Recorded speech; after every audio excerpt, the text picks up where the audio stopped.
everybody, and welcome back to my channel. I hope you reviewed chapter 1 and chapter 2 because we are moving on to chapter 3. And this chapter is most relatable for me. Grab your beverage of choice and let's jump right in. I would just like to mention that I already recorded this and I didn't press record. So this is round 2.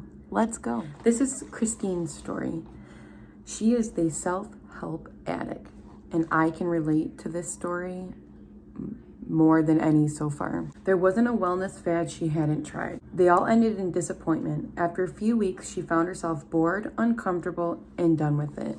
I have paid thousands of dollars for the pills and the drinks and the promise of a better life, and it's all bullcrap. To be happy, to find your authentic self, to be exactly the person that you want to be, you have to dive real deep in to find that.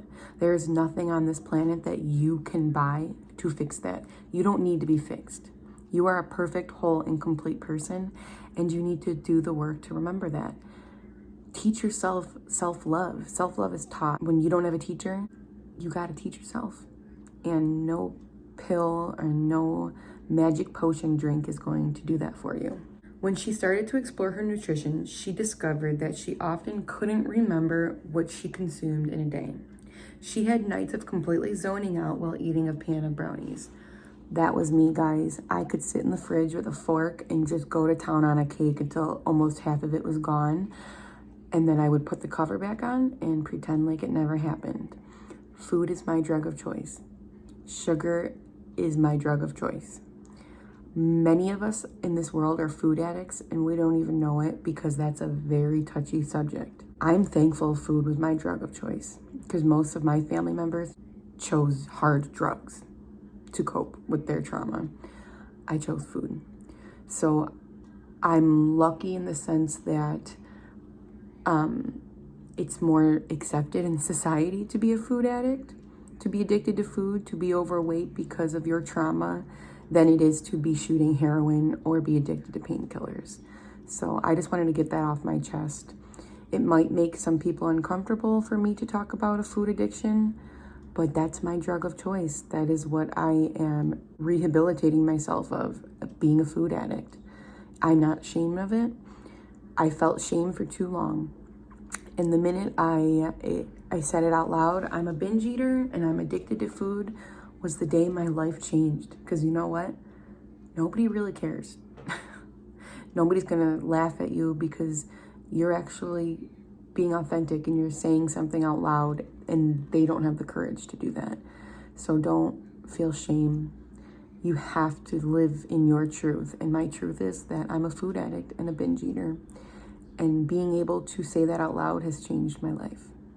But back to Christine. Unconscious of the food she ate, she was experiencing a state of disassociation, a coping mechanism of physical and mental disconnection from our environment in response to constant stress or overwhelm. I lived in disassociation for years, and my binge eating and food addiction started when I was a child, and I used to hide in closets and eat food. And my family thought it was funny and cute. It was a cry for help. Disassociation is a very common stress response for those living with childhood trauma. Christine came to realize her family had not provided a trusting and supportive environment for her to grow in. At 9 years old, she was sexually abused by a family friend. She knew it was wrong, but learned to reject her intuition. She eventually learned that she couldn't trust herself. Hey guys, it's a few days later. I just could not get the rest of the video recorded that day, so we are going to pick up where we left off. Grab your beverage of choice and let's go. Trauma, a misunderstood concept. Trauma is the result of a deeply catastrophic event. The Centers for Disease Control provides a scale called the Adverse Childhood Experiences Test, the ACE. Every yes is 1 point. The higher the score, the greater chances of negative life outcomes. So you can go online and type in the ACE test and take it for yourself. I did, and I scored an 8 out of 10. So my score was really high. Dr. Nicole Lepra scored a 1. She never considered her childhood as traumatic. Her parents had good jobs, they were non-drinkers, but still she had little memory of her childhood. She had feeling memories. just couldn't connect those feelings with concrete experiences. Although she was riddled with anxiety as a child, she never appeared overwhelmed. She would detach, get into a spaceship as a coping strategy to stress. So she refers to the spaceship as disassociating. Just because her mind was present to what was unfolding around her doesn't mean that the body doesn't remember. After years of helping people, Nicole found commonalities among people who experienced childhood trauma, building individual spaceships that led to lifelong disengaging, detaching, and making few memories. Widening the definition of trauma. The reality is that there are many people who cannot pinpoint to several moments that broke their life apart. That's me. Trauma should be widened to include a diverse range of overwhelming experiences, or as neurologist Robert Sear defined it, any negative life event that occurs in a state of relative helplessness. The ACE framework, although useful, does not tell the full story of trauma. When you live in a world that is unsupportive and threatening, you are existing in almost a constant state of trauma. Traumatic experiences aren't always obvious. Trauma creates the fundamental belief that we must betray who we are in order to survive, which can also mean survival mode. I have lived in survival mode basically all the way up until this past year. Childhood conditioning. A parent figure's role is to be a guide, a secure base for a child to return to as they venture out into life. A guide is largely non-judgmental, allowing a child to exist as they are. This builds self-trust. The guide has provided a base of security and resilience for a child to return to when hard times come. If the parent figure has not healed or recognized their own unresolved traumas, they cannot navigate their own path, let alone be a trusted guide for someone else. It's very common for parents to project their own unresolved traumas onto their children. Isn't that why we're all here, to do that work? Because of what happened to us? Many of us were raised by parent figures who had difficulty navigating their emotions as a result of their own trauma, and then directly projecting the pain onto us. That pain was never yours to carry.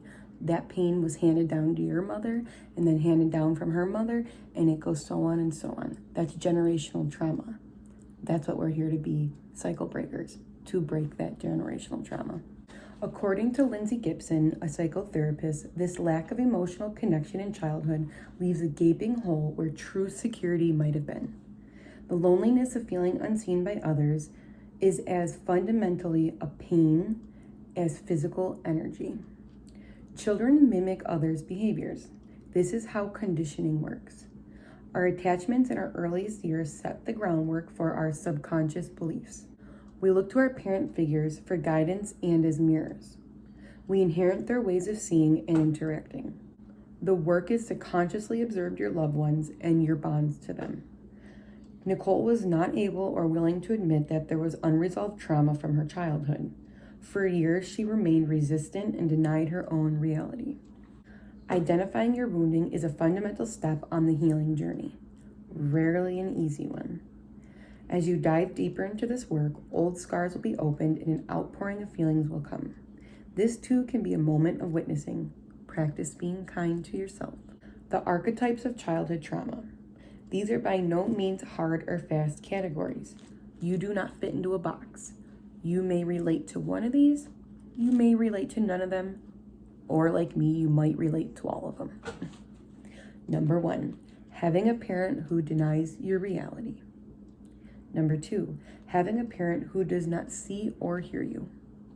Number 3, having a parent who vicariously lives through you or molds and shapes you into what they want you to be.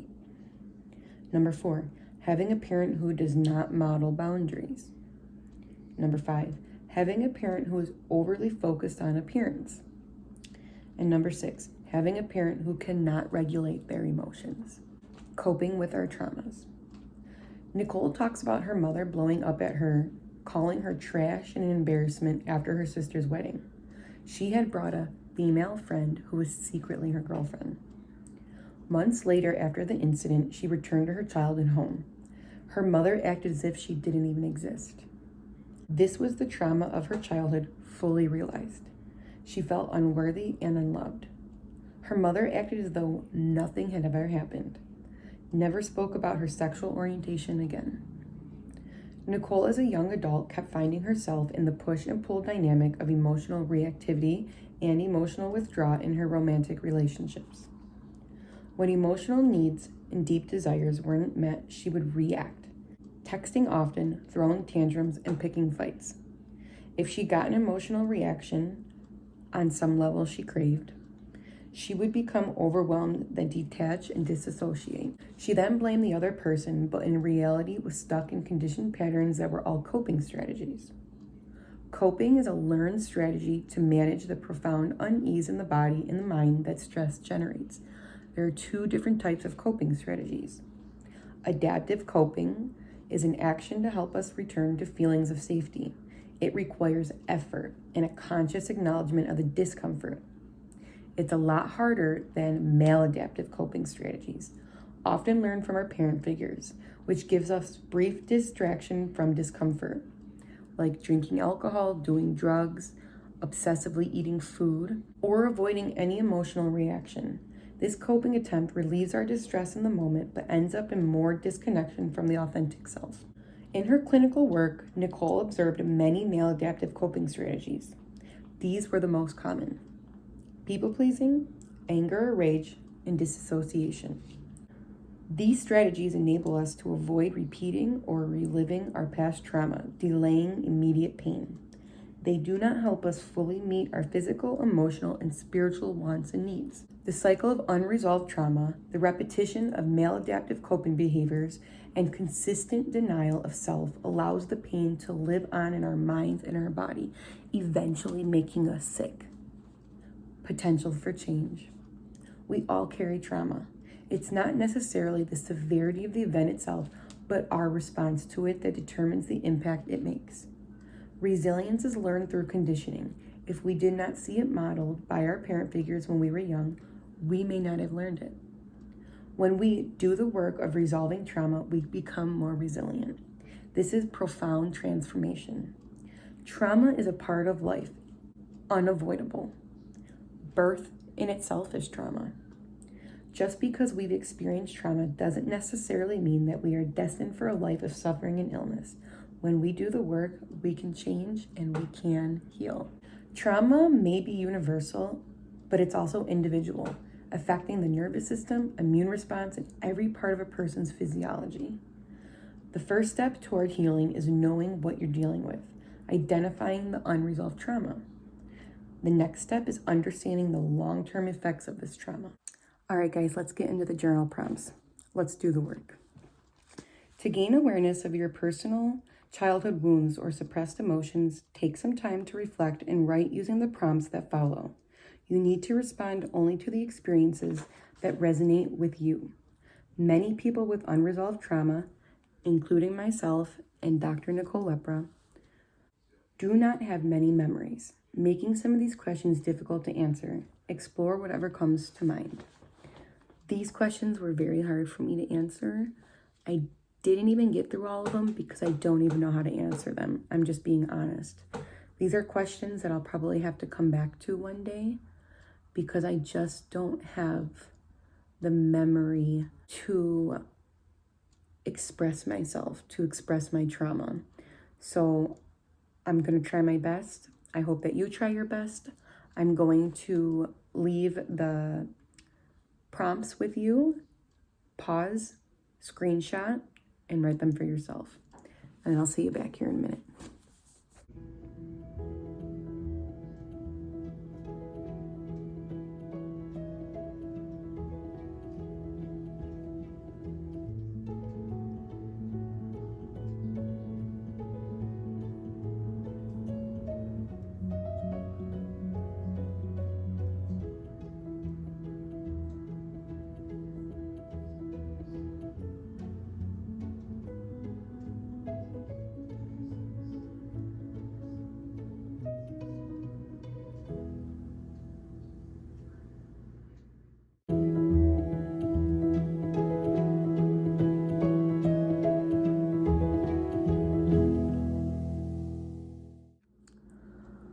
All right, guys, so like I said, these journal prompts are really hard for me.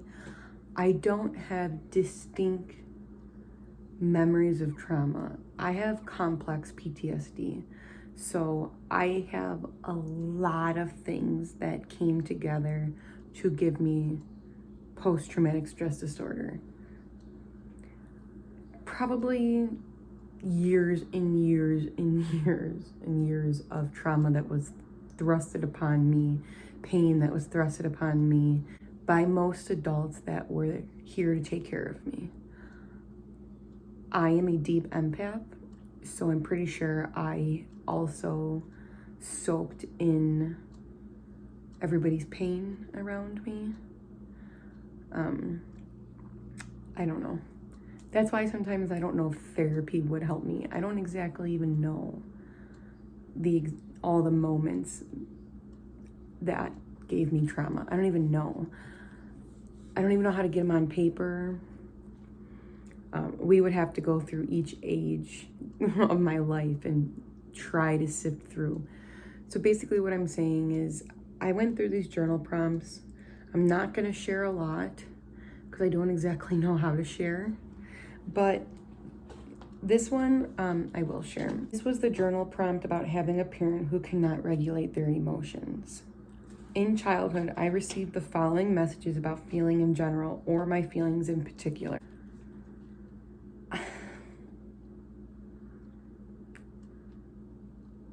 I didn't even know why I was here when I was a little girl.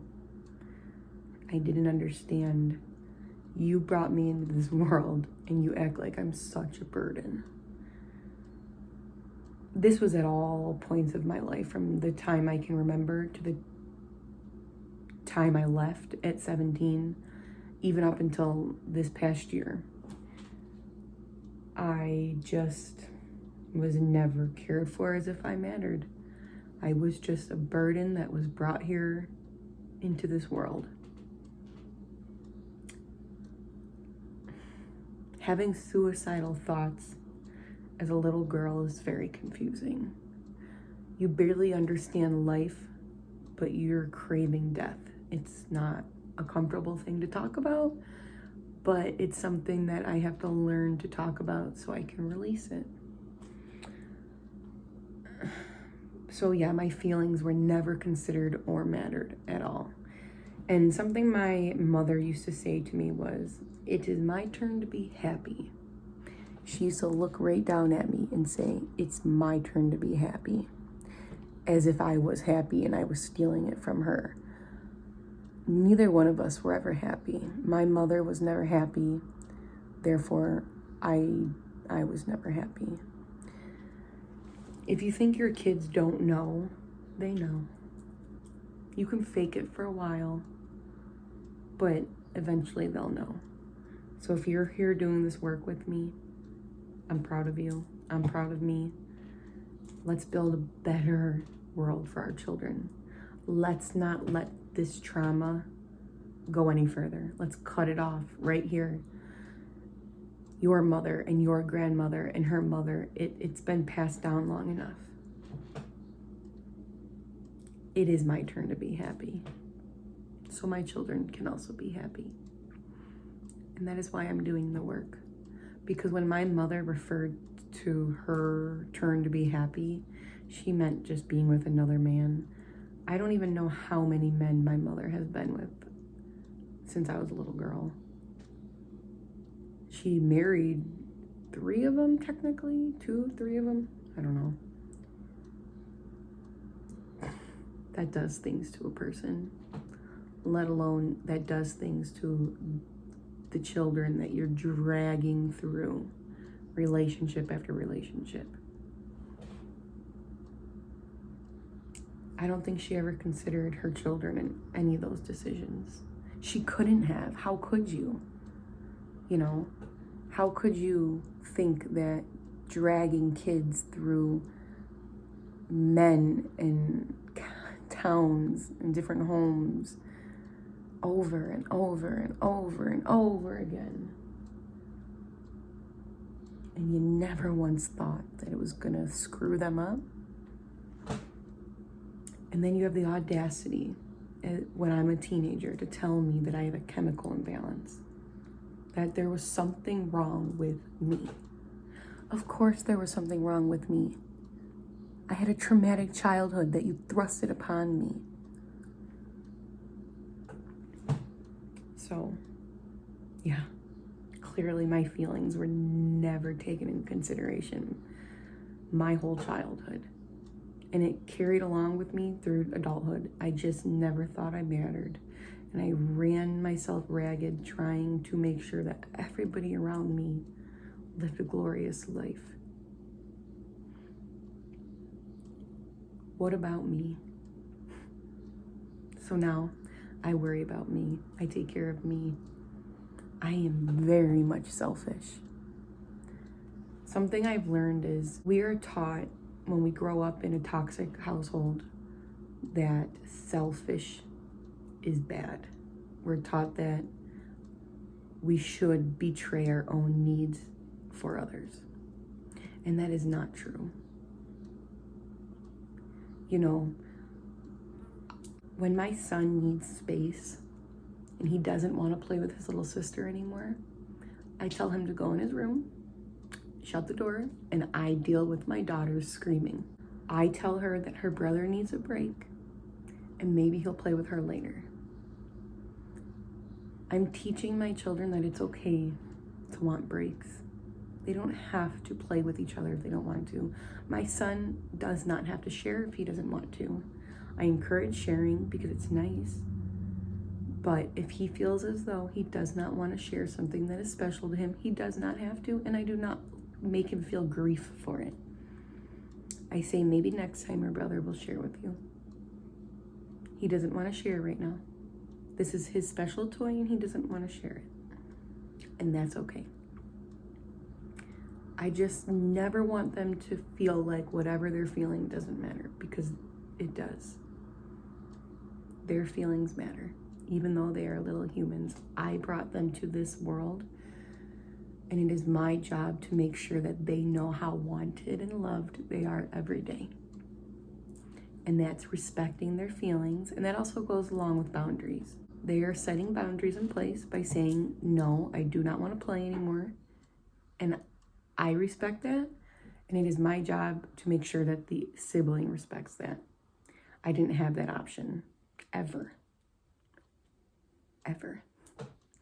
I was responsible for my siblings a lot, and I never got space. I'm going to stop rambling now. I'm sorry if these questions are hard for you too, but I hope you can work through some of them. And if anything uncomfortable comes up, I want you to really feel it, because we can't just feel the good stuff. We have to feel the bad stuff too, but then we can let it go. So thank you for being here, and I'll see you guys next time.